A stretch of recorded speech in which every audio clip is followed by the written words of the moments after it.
Hello, good morning friends. My name is Mardhan Ali Chand Sheikh. I am from Brahmadevman Institute of Technology, Solapur. Today we will be discussing some of the bits from thermodynamics. We will take up a small part such as reciprocating air compressor and we will discuss these bits. Some of the bits that we are going to discuss is uses of compressed air, classification of reciprocating air compressor, working of reciprocating air compressor, single acting and double acting. We will see the indicator diagram, that is the PV diagram, which we are afraid of, and lastly we will see the multi-staging of the air compressors. What exactly multi-staging is. So we will start with uses of compressed air. Normally we tend to assume that we know the uses of compressed air, but we can't get the exact idea where compressed air is used. The one application where compressed air is used that comes to our mind readily is regarding inflation of the tires. That means whatever vehicle tires we are using, we inflate those tires using the compressed air. That is the only example which comes readily to our mind. Other than that, there are many examples, many applications where compressed air is used. So we'll discuss some of the applications where compressed air is used. You have to go and elaborate this list. You have to list out these applications and also you have to elaborate that list. Some of the applications that I will be quoting is cleaning. For cleaning purpose we use compressed air. For in the refrigeration cycle and in the ventilation and for drying purposes we use compressed air. We use compressed air even to start up diesel engines which are of bigger size. Normally we use our kick power or the manual power to start the IC engines. But sometimes when the engines are too large for us to handle manually, then we rely on the compressed air to start those engines. We also use compressed air to operate the pneumatic tools such as pneumatic drills, pneumatic elevators. We use the compressed air to operate these tools during the mining specifically. Because in the mining, the electric circuit or the electrical power is normally avoided because there are many explosive gases also involved in mining. So to overcome these disadvantages, we go for the pneumatic tools in the mining purposes. We use compressed air in blast furnaces to smelt the material. For processing the molten metal, we use the compressed air also. We use the compressed air for spray painting. Whatever spray painting you see, even that spray painting is done using the compressed air. We use compressed air to operate the gas turbine plant also. So these are some of the applications which you can note down and you can elaborate them further. You can add on to this list and you can elaborate the applications. Okay? We'll go for the next point, that is the classification. Normally, from the curriculum point of view, you are required to go for the classification of the reciprocating air compressor. But I'll go a bit one step further and we'll go for the classification of the actual compressor itself. Suppose if you take into consideration the compressors,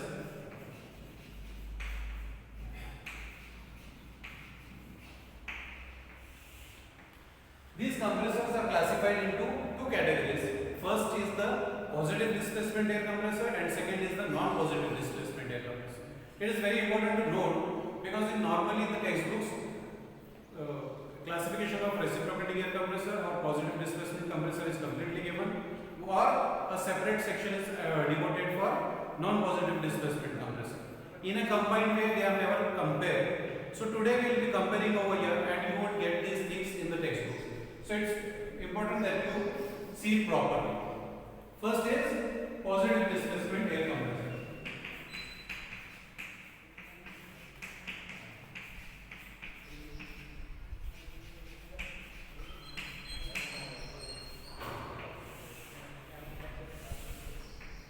Likewise, you are having non-positive also.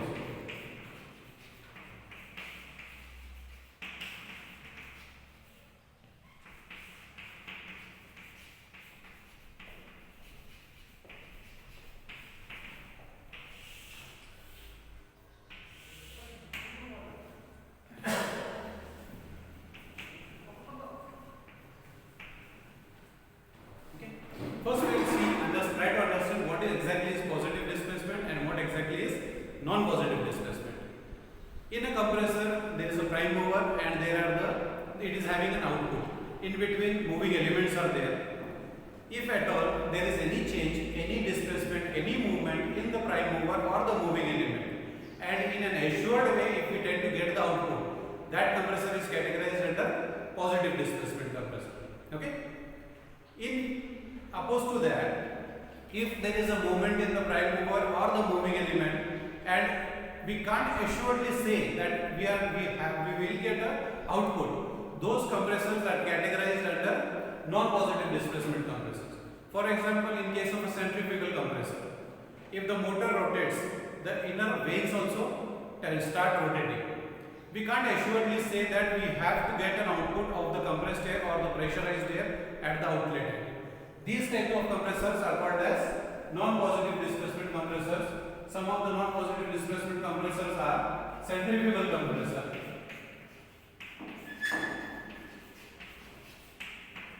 and also there is axial flow compressor. These are categorized under non-positive displacement.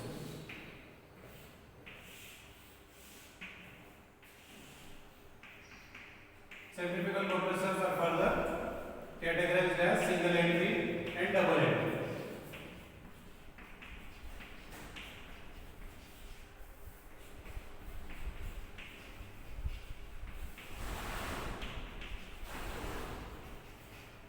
This is a brief classification of centrifugal compressors. It is further classified according to the applications where it is used, and it is the least dose. Now we will see the positive displacement air compressors. Exactly which compressors can be categorized as positive displacement pumps or compressors. First and foremost is reciprocating air compressor.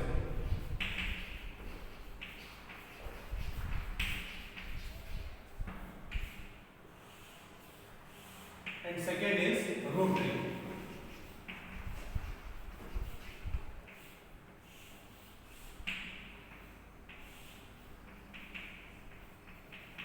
Okay. In case of a reciprocating air compressor, if you see that if the plunger or the piston moves, in an assured way we have the output at the outlet. That means you are bound to get pressurized air at the outlet. But why I am classifying this as right from the beginning is because of this confusion. Normally what we tend to have a misnomer or a misunderstanding in our mind is that if it is having a rotary element, we tend to categorize it under centrifugal compressor, or we tend to categorize it under non-positive displacement. That is not so. The rotary compressors which are in use today, they are 100% positive displacement pumps. Okay? Some of the rotary compressors that we use today are load pump, vane compressor, and screw compressor.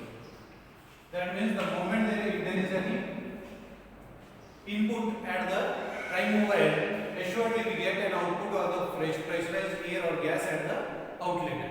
So these are categorized as positive displacement compressors only. Even if they are having the rotary motion, still they are considered as positive displacement. Okay? The commonly used reciprocating air compressor is our bicycle pump that we use. We see it as a pump, but in fact it is a compressor. Again, there is a misnomer in it. We have been using that bicycle pump right from our childhood. The basic or the working principle is still the same, even if the size varies. Size of the application pressure or the outlet pressure varies, but the basic working principle will remain same. These reciprocating air compressors are further classified as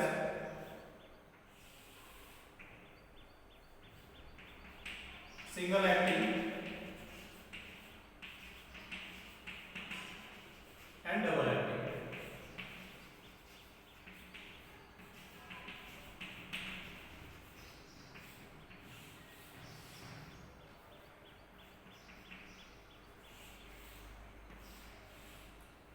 The single acting and double acting compressors may be in a single stage, or they may be in a multi-stage.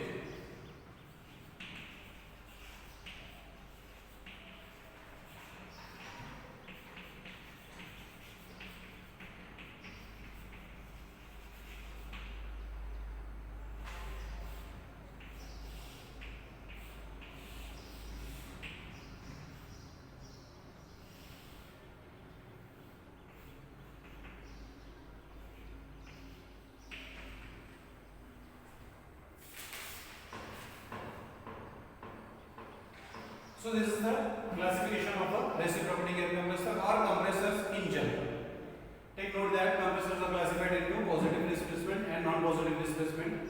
Under positive displacement, you are having the reciprocating and rotary compressors. Under reciprocating air compressor, it might be single acting, it might be double acting, it might be single stage, it might be multi-stage.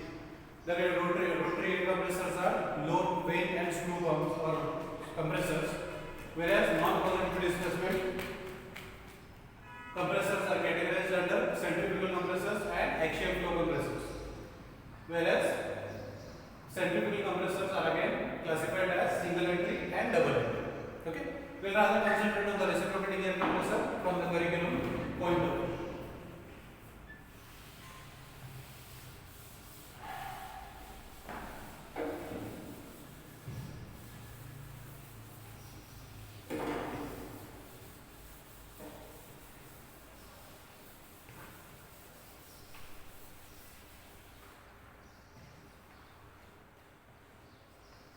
Now we will go for the working of a single acting and a double acting reciprocating air compressor.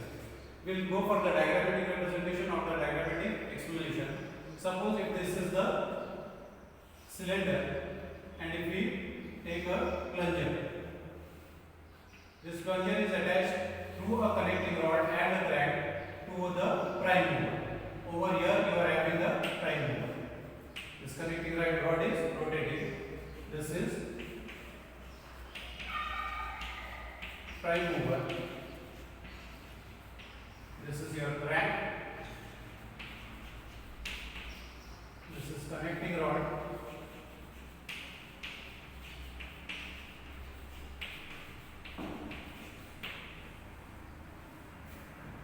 This is the plunger. And this is the static cylinder. We are in fact familiar with this working, but still from the technical point of view, let us see how it works. It is having additional walls in it. This is the inlet wall and this is the outlet of the delivery wall. Okay. This is inlet wall. This is outlet wall.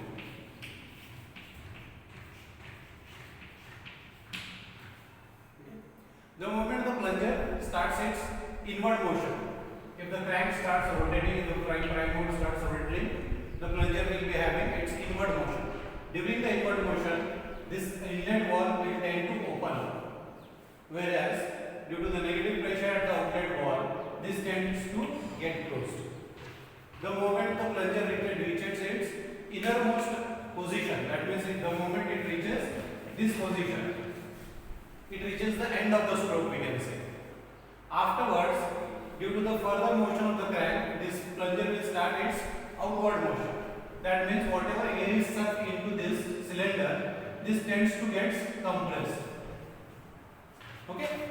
And due to the pressure on the inlet wall, now this inlet wall will tend to get closed, whereas the outlet wall tends to get opened. Whatever compressed air is there, after a certain position of the plunger, the outlet wall tends to get open and the pressurized air is pushed outside through the outlet wall into the delivery tube and it reaches the storage chamber. Okay? In this way, a single stage, single acting reciprocating air compressor works. Now we will see how a double acting air compressor works. There are few changes in them. Elements will remain same, but of course, certain changes will be inculcated in this double acting. In a double acting reciprocating air compressor, the plunger is as it is, but it is having a piston rod in addition to that. This piston rod is attached to the connecting rod and through a crankshaft it is given to the prime mover. Over here, the balls are placed something in this way. During the inward stroke of the plunger, if the plunger is moving in the right hand side direction, this inlet wall tends to open up, whereas this tends to get closed. In the opposite way, this is closed and the delivery wall on the opposite side or the complementary delivery wall tends to get open. Likewise, in the forward motion or when the piston plunger tends to get in the left hand side direction, exactly opposite actions takes place as far as valves are concerned. That means this inlet valve number 1 it tends to get closed, delivery valve number 1 tends to get open, this inlet valve number 2 tends to get open, whereas delivery valve number 2 is closed up. In this way, in a double acting reciprocating air compressor, in the delivery pipe we tend to get smooth and continuous output rather than a pulse of the output as in case of a single acting reciprocating air compressor. This is the only advantage. Theoretically, we tend to say that for the same input we tend to get the double the output. That is not so, but practically it is not so, but theoretically that is what we tend to assume. Okay? Now we go into the next topic, which tends to be difficult from the student point of view. That is the PV diagram or the indicator diagram.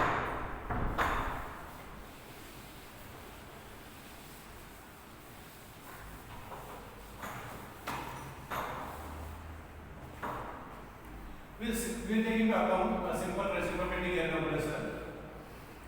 Suppose the plunger is at the top dead center or on extreme of the end. We tend to concentrate on this particular space. We'll draw the graphs over here. Let the y-axis be representing pressure over here, whereas the x-axis is representing the volume. So if you take into consideration whatever volume is above the piston, let us say that the volume is 0 or at the atmospheric pressure. Let us say that atmospheric pressure over here at this point is P atmosphere, whereas the volume we are tending to take it as 0.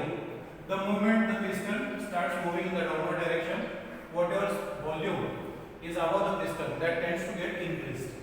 That means volume is increasing, whereas the pressure is remaining constant at the atmospheric pressure. Okay? Suppose it reaches its bottommost position, that means we will mark this point as point number 1. From here onwards, this piston will tend to rise up. With the further rotation of the crank, the piston tends to rise up. That means whatever volume of air is entrapped in the upper part of the cylinder, that tends to get compressed. Okay? That means it takes up a path. A thermodynamic process we can say. That path might be polytropic, it might be isentropic, it might be isothermal. Either of these two processes it might be taken, or it can take any process in between these two also, which can be termed as polytropic in nature. The arrows will tend to go something in this way. At a particular position of the plunger, suppose at point number 2, the delivery valve tends to get opened up and the delivery of the pressurized air or compressed air commences and it goes up to the topmost position of the plunger. Over here we get the delivery. Suppose this we mark this points as 0, 1, 2 and 3. Okay. Some of the terms associated are something like this. Whatever volume of air is sucked or whatever position of the piston is moving in the cylinder, that is called swept volume.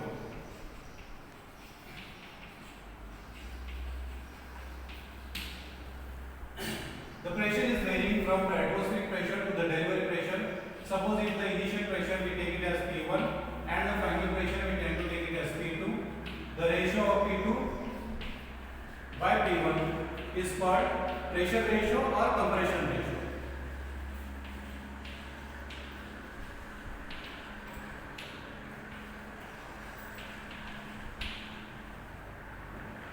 Okay, these are some of the terms associated with the single acting reciprocating air compressor. One point that you have to note over here is that we are not having any clearance volume above the piston, but practically there is always a clearance volume above the piston. That means to avoid the piston from striking the head of the cylinder, also to accommodate the walls in the cylinder, these walls are accommodated in the cylinder, we tend to leave a certain amount of clearance volume above the piston at its top dead center. This clearance volume is reflected over here in the PV diagram, something like this. That means the compressor will tend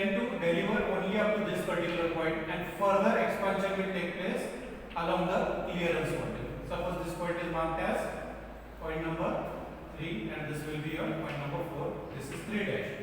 This volume is called as the clearance volume VC. This is called clearance volume.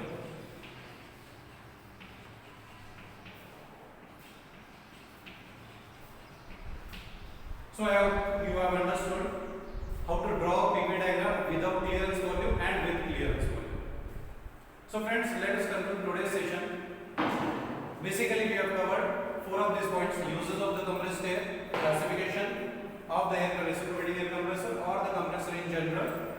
We have seen the working of a single acting and double acting air compressor, and we have also discussed the indicator diagram or PV diagram of a air compressor with clearance volume and without clearance volume. So one more point is remaining, that is multi-staging. We will see it in the next session. Thank you very much.